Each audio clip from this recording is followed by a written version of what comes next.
Bueno, ahí es una encuesta, digamos, que hacemos frecuentemente para ir monitoreando justamente las preocupaciones de la población, que tiene relativamente pocos cambios a lo largo del tiempo, o sea, es esperable que los cambios sean relativamente pocos, salvo situaciones o modificaciones estructurales. Es decir, bueno, por ejemplo, un cambio importante que se dio fue en el año 2007, 2008, donde veníamos de un proceso de una crisis económica importante, donde los temas económicos, el empleo, los salarios eran las principales preocupaciones, y en la medida que esa situación estructural fue cambiando, es decir, la economía mejoró, el desempleo bajó muchísimo en comparación con lo que venía haciendo, las cifras de pobreza, de ingresos real, todo eso fue modificándose, entonces, y al mismo tiempo se fue deteriorando la seguridad pública, ¿no?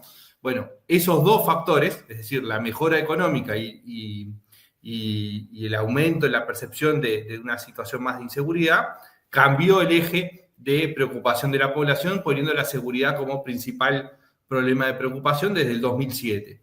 Lo que lo cambió fue la pandemia, ¿no? Es decir, cuando tenemos los efectos de la pandemia, se produce un cambio en la preocupación de la población, donde primero la salud es la primera reacción inmediata, pero enseguida pasan a ser los temas económicos los que, digamos, de alguna forma nuclean la principal preocupación, y la seguridad queda relegada a un segundo plano como principal preocupación de la población. Es decir, las preocupaciones pasan a estar concentradas en temas de economía y en temas de salud. Bueno, esto fue cambiando, y a la situación de hoy volvemos a una situación relativamente similar a lo que teníamos previo a la pandemia, con algunos matices. Lo primero que tenemos es que cuando nosotros le preguntamos a las personas, bueno, ¿cuál es el problema del país que más le preocupa?, le dejamos que la persona exprese en forma abierta lo que tiene para decir, no le damos las opciones. Y ahí lo que tenemos es que el 46% nos responde que el principal tema de preocupación es la seguridad, y el 11% el trabajo. Y después aparece con 6% la educación, la economía, empieza a ser con menores menciones. Entonces, un trabajo que hacemos es tomar esas respuestas, digamos, muy desagregadas en términos de la cantidad de opciones que registramos, y las agrupamos en 4 o 5 grandes temas. Cuando hacemos esa agrupación, lo que encontramos es que las menciones vinculadas a la seguridad pública, la violencia y el narcotráfico alcanzan el 51%. Es decir, en términos macro, la mitad de la población tiene como principal preocupación temas vinculados a la seguridad pública. Y cuando sumamos todos los temas económicos vinculados al trabajo, al salario, a la economía en términos generales, a el desempleo, a la pobreza, bueno, todo eso llega al 32%. Es decir, tenemos la tercera parte de la población que sitúa los temas económicos como su principal tema de preocupación, ¿no? Entonces, básicamente, los números tienen que ver con eso, ¿no? Es decir, bueno, cerca de la mitad de la población ve como principal tema de preocupación la seguridad, la tercera parte los temas económicos, y después con menores menciones aparecen temas de la educación, de la salud, de corrupción, aparece también mencionado, y después otros ítems con menores frecuencias de respuesta. ¿Te llama la atención ese 46% de la seguridad? Diría que no, porque justamente es algo de lo que veníamos habituados a que sucediera. En todo caso, lo que sucedió fue un cambio producto de la pandemia y que se ha estabilizado a lo largo de todo este año, la presencia de la seguridad. Diría que es, cuando nosotros miramos la foto, digamos, que vamos, o la película, si se quiere, nosotros tenemos un movimiento que se da entre 2021 y 2022, donde los temas económicos se mantienen igual y aumenta la preocupación por la seguridad pública, levemente. Ese aumento de la seguridad pública y mantenimiento de los temas económicos obedece a una caída de la preocupación vinculada a la salud, ¿no? Básicamente la pandemia. En el 2023 vuelve a darse un crecimiento de la preocupación por la seguridad pública y una caída de los temas económicos, que vuelve a darse el mismo fenómeno hacia el 2024, una nueva caída de la preocupación por los temas económicos y un aumento fuerte de la seguridad pública como principal tema. Para tener una idea, el promedio de 2023 al promedio de 2024, la preocupación por la seguridad pública aumentó 20 puntos. Es decir, se disparó, volvió a lo que era antes. De alguna forma, la preocupación por los temas económicos logra un descenso importante a partir de una reactivación de la economía post-pandemia, de una mejora de los indicadores vinculados a los ingresos y al empleo, por lo menos en la mayoría del país. Y eso genera entonces que la principal preocupación vuelva a situarse con respecto a la seguridad pública. Ahora, de 2024, o sea, del promedio 2024 a la evolución que hemos tenido durante 2025, podemos ver que la seguridad pública se mantiene relativamente estable, situado en primer lugar, con una distancia importante con respecto al resto de los temas como principal tema de preocupación, y lo que se ve es un leve pero sistemático aumento de la preocupación por los temas económicos. También, cuando miramos la foto, se ve una caída de la preocupación como principal tema de preocupación de la educación. Estuvo muy fuerte cuando se dio la discusión sobre la transformación educativa y ha perdido peso. Y esto es algo muy habitual con el tema educación. Cuando el tema de la educación se pone arriba de la agenda política y mediática, aumenta la respuesta por parte de la población de posicionarlo como uno de sus temas de preocupación. Cuando sale de agenda política y mediática, va cayendo el volumen de personas que sitúa la educación como un problema. Es decir, ahí hay una responsabilidad, si se quiere, de la población como visualiza, pero también del sistema político cómo posiciona los temas de discusión. Bien, es muy pronto para buscarle la incidencia o no de este posicionamiento de la seguridad y la economía al nuevo gobierno, que está hace poco, relativamente poco tiempo, a cargo del país. Sí, yo diría que es pronto, porque acá lo que estamos viendo es los temas de preocupación. Y recién ahora entra el presupuesto nacional. Claro. Un presupuesto quinquenal, la ley de presupuesto, del nuevo gobierno. Entonces, bueno, hay algunas señales que el gobierno busca dar con este presupuesto, que está bastante más acotado de lo que muchos querrían, sobre todo dentro del propio Frente Amplio, pero que traza algunas líneas que son relevantes y que de alguna forma responden a esto, ¿no? Es decir, bueno, el tema de seguridad pública aparece como uno de los temas priorizados dentro de los incrementos presupuestales, aparecen los temas vinculados a pobreza, a infancia, a salud. Entonces, de alguna forma está respondiendo a esas preocupaciones o busca responder a esas preocupaciones. El segundo paso de esto, diría, es, bueno, después que el gobierno tiene su presupuesto y empieza a ejecutarlo y empieza a mostrar resultados, ¿cómo evalúa la gente? Más allá de la preocupación que pueda seguir o no, ¿cómo evalúa la gente la actuación del gobierno? Porque de repente puede darse la situación de que la preocupación sigue estando en niveles relativamente similares, pero la evaluación del gobierno puede ser buena, o puede descender una preocupación, pero no atribuible al gobierno. En general, hay una asociación. Cuando la preocupación cae, se atribuye positivamente al gobierno, pero no necesariamente es así. Pero, digamos, es pronto sí para evaluarlo aún, justamente por esta coyuntura que estamos atravesando en estos momentos. Es decir, bueno, van 6 meses 5 meses, va para 6 de gobierno, recién va a presentar su presupuesto, entra en la discusión presupuestal y a partir de ahí va a empezar a tratar de mostrar resultados concretos sobre algunos temas. Hay otro punto que me parece relevante para esto que preguntabas, digamos, para cómo esto puede ser visualizado hacia adelante, y es qué expectativas tenía el electorado sobre este gobierno. Y uno diría, la seguridad pública, que es la principal preocupación y que de alguna forma viene siendo la principal preocupación, viene siendo mal evaluada la actuación de los gobiernos por parte de la ciudadanía y no aparece una expectativa puesta, por lo menos los estudios que hicimos previo a la asunción del gobierno, de que este gobierno solucionara los problemas de seguridad. O sea, cambió un poco la dinámica de la propia población, de la profundidad de los temas de seguridad pública y la dificultad para que un solo gobierno pueda resolverlo. De alguna forma sí tiene que mostrar resultados, es claro, tiene que mostrar resultados, pero no se le achaca al gobierno la responsabilidad de solucionar los problemas de seguridad, pero sí muy fuertemente otros. Los temas de empleo, los temas de seguridad, los temas de pobreza, ahí sí hay una expectativa muy fuerte puesta en este gobierno.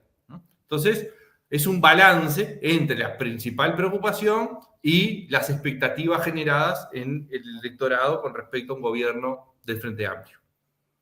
A partir de tu último comentario, desembocamos en el otro tema que habíamos puesto en la agenda para esta conversación, y es justamente, pasados estos meses, ¿cómo analizas al gobierno y cómo analizas a la oposición, cada uno en su rol? Bueno, diría que es bastante atípico el arranque de gobierno por varias razones. La primera tiene que ver con la conformación del Parlamento y cómo el gobierno tiene que ir a pasos un poco más lentos y más negociados para poder avanzar. Eso, de alguna forma, lo fue visibilizando a medida que avanzó en los primeros pasos dentro del Parlamento, aunque ha sorteado con relativo éxito la mayoría de las instancias que le han tocado. Pero, por ejemplo, el resultado que se dio en la interpelación al ministro Ortuño mostró que el Parlamento necesita de una capacidad de negociación del oficialismo y de la oposición muy importante, porque el Frente Amplio por sí mismo no tiene mayoría en la Cámara de Diputados, necesita tejer la mayoría, y para tejer la mayoría necesita a un socio por lo menos de los que tienen 2 votos. O Identidad Soberana, que parece difícil poder conseguir acuerdos con Identidad Soberana, quizás en algunos temas puntuales puede llegar a darse, incluso dentro de la ley de presupuesto, o con Cabildo Abierto, que ha sido con quien ha logrado, en la mayoría de los casos, acordar y conseguir esos votos. Pero la oposición tampoco tiene asegurada su mayoría, porque necesita los 2 votos de Cabildo Abierto dentro de de los votos de la oposición, pero también necesita los votos de Identidad Soberana para alcanzar la mayoría, porque si no, no le alcanza. Es decir, ninguno de los 2 tiene la mayoría automática, y eso hace a una necesidad de negociación muy fuerte. Eso, de alguna forma, ha trazado un poco la diferencia de cómo arrancó el gobierno y la oposición también. El gobierno, diría que no sorprende demasiado sus primeros pasos, en sentido de que responde bastante a la impronta de Orsi, responde bastante a lo que se anunció en la campaña electoral de cómo sería el gobierno, ¿no? Esta cuestión de que se usó en el último tiempo, la revolución de las pequeñas cosas o algo así. Es decir, no una ley de urgente consideración para transformar, ¿no? Sino más cuestiones de pequeñas o digamos, de pasos cortos y no grandes transformaciones. Y de hecho arrancó el gobierno y Orsi dijo algún comentario así como: el que piense que vamos a mover la estantería se equivoca, o algo así, ¿no? Es decir, tiene bastante de continuidad, aunque empezó a dar pasos de desarmar cosas del gobierno pasado, ¿no? Bueno, el tema de la ley de medios, el tema del proyecto Neptuna y pasar a Casupá, que fue el tema de interpelación.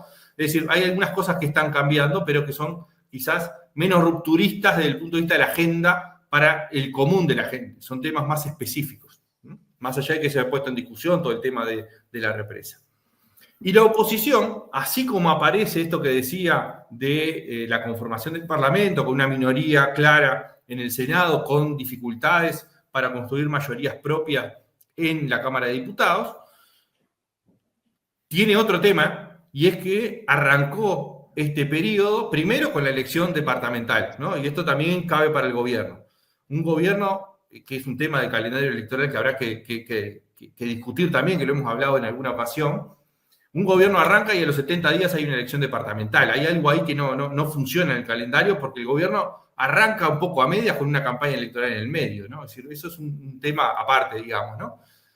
Pero para la oposición tuvo dos grandes hitos, si se quiere. El primero es la elección departamental.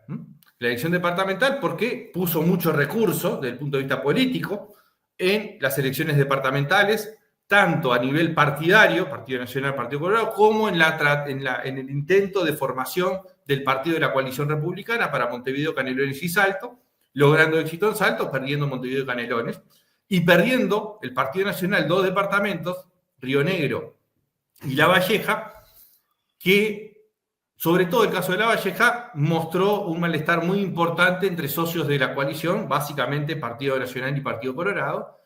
De alguna forma el Partido Colorado responsabiliza al Partido Nacional de perder La Valleja por su decisión de solamente ir como coalición republicana en 3 departamentos. Entonces, arrancó con una especie de fricción ya entre los partidos en el medio de la campaña electoral. Pero al mismo tiempo se fue dando, digamos, durante la campaña, pero sobre todo quizás más fuerte enseguida de terminar las elecciones departamentales, que afloraron diferencias internas dentro de los partidos muy fuertes, ¿no? Es decir, dentro del Partido Nacional, con la elección del directorio del Partido Nacional, dentro del Partido Colorado, donde se ha asentado la idea de una disputa interna de liderazgo entre Andrés Ojeda y Pedro Bordaberry, el caso del Partido Nacional, donde la figura de la calle Pou queda un poco por fuera de la discusión, pero aparece claramente, digamos, Alianza País, ¿no? Con Javier García como figura referente, Aire Fresco que termina rompiéndose, de alguna forma era algo que se esperaba un poco por los movimientos que había habido, la discusión sobre si Delgado seguía en la banca o no seguía en la banca, todo eso ha configurado un escenario difícil para la interna, pero que también se trasladó hacia la confrontación oposición-gobierno. ¿Por qué? En la medida que, para el caso del Partido Nacional, había una disputa interna para una elección del directorio, de alguna forma eso incentivó una oposición más férrea y más inmediata como forma de mostrar fortaleza hacia la interna del Partido Nacional. Y después aparecieron otras voces, después de pasado ese episodio, de, digamos, el acto electoral, digamos, de elección del directorio, donde en el Partido Nacional están coexistiendo visiones un poco distintas, ¿no? La mayoritaria es la de una oposición férrea al gobierno, fuerte. De hecho, Álvaro Delgado dijo de trancar fuerte, algo así, ¿no? Y otra que está siendo un poco más dialoguista, básicamente impulsada por el intendente de Paysandú, Nicolás Olivera. Y en el Partido Colorado pasa algo similar, ¿no? Hay una parte que está buscando la de trancar fuerte, la de hacer una oposición férrea, y otra que busca ser un poco más dialoguista y trancar solamente lo necesario. Creo que no ha sido fácil el arranque ni para el gobierno ni para la oposición, y que es probable que esta ley, sin entrar en los detalles de lo que se generó en términos personales y políticos con el desenlace en la interpelación a Frati, ¿no? Es decir, el intercambio de insultos y demás. Entonces, pasado esto, creo que a partir de la ley de presupuesto es probable que empecemos como a ordenar un poco mejor los jugadores, tanto en el oficialismo como especialmente en la oposición, para cuál es el rol que van a ocupar los distintos actores y cómo termina resolviéndose, especialmente para el gobierno, la ley de presupuesto. ¿Piensas que una vez aprobado el presupuesto puede empezar una segunda etapa del clima de relacionamiento? ¿Cómo, perdón? ¿Que el clima de relacionamiento mejore justamente cuando empiece esa segunda etapa? No sé si va a mejorar, pero probablemente sea distinto en que se pueda ordenar un poco más. Es decir, algunos jugadores, digamos, algunos actores del sistema político van a ser claramente oposición dura y otros van a buscar un poco más la negociación. Hoy está bastante entreverado eso, mezclado con temas personales, mezclado con las disputas internas, y es probable que eso se vaya ordenando. El otro punto tiene que ver con que la oposición tiene que cuidar, así como el gobierno, ¿no? Pero la oposición tiene que cuidar también, digamos, el uso de herramientas, porque 4 años de aquí a las elecciones es un periodo largo, ¿no? y sostener una oposición tan férrea como ha sido hasta ahora o con tantas interpelaciones es difícil por dos razones. La primera, por sostenerlo, no es fácil sostener ese clima y ese tipo de oposición, y también es difícil para la gente. ¿Qué se le está transmitiendo a la gente y cuánto la gente está siguiendo o no los temas o cuánto se termina cansando de siempre lo mismo, ¿no? Entonces, creo que eso también va a ayudar a ordenar en que va a haber momentos de matizamiento en términos del vínculo gobierno-oposición y otros que sí, seguramente sean más fuertes. Y sin dudas, sobre el final probablemente se recrudezca, digamos, ese vínculo gobierno-oposición un poco más fuerte. De hecho, digamos, lo que uno espera en términos habituales para el caso uruguayo es que la oposición no arranca tan fuerte en este primer año, sino que empieza más incremental, salvo hechos puntuales, ¿no? Salvo algún hecho puntual específico que realmente requiera, pero no esta cuestión donde la oposición ha trazado un juego de una marca fuerte, ¿no? Una marca, digamos, en términos futbolísticos, hombre a hombre, ¿no? Adentro de la cancha, ¿no? Porque incluso hay, si uno mira, también hay como reparto de funciones, ¿no? Cuando sale un tema de defensa, sale Javier García a hablar. Cuando hay un tema de salud pública, sale Sadjian a hablar. Cuando hay un tema del Ministerio de Desarrollo Social, es Lema. Cuando es de educación, Robert Silva, ¿no? Es decir, de alguna forma quedaron como emparejados con respecto al gobierno pasado y la defensa de la gestión. Marcaron la marca individual como en el fútbol, ¿no? Cada uno tomó a su rival como referencia y lo corre en toda la cancha, algo así más o menos. Así es, en principio apareció así, ¿no? Y de hecho es como muy recurrente que ocurra esto, tanto en redes sociales como en los medios, ¿no? Bueno, esto, digamos, es un juego interesante porque va situando figuras y las va de alguna forma poniendo temáticamente. El caso de Lema hay que ver cómo hace, ahora justamente está en la salida de aire fresco, el armado de un nuevo grupo, con, digamos, una parte muy importante de aire fresco detrás, pero también con la mirada puesta en la posibilidad de una nueva competencia en el departamento de Montevideo. Entonces, también él va a buscar estar fuerte en su área, digamos, a partir de haber sido ministro de Desarrollo Social, pero también probablemente lo veamos a partir del próximo año o el siguiente, un poco más marcando la agenda de Montevideo que yendo tanto al Ministerio de Desarrollo Social. Pero son todo cuestiones que empiezan a plantearse a partir de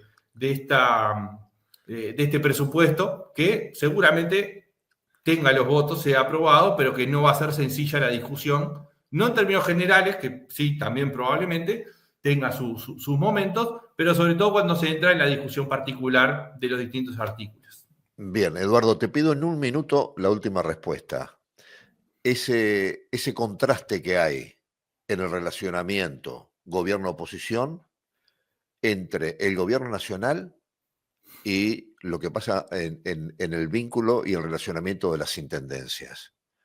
Porque parecen realidades de dos países diferentes y es el mismo país. ¿Cómo se entiende?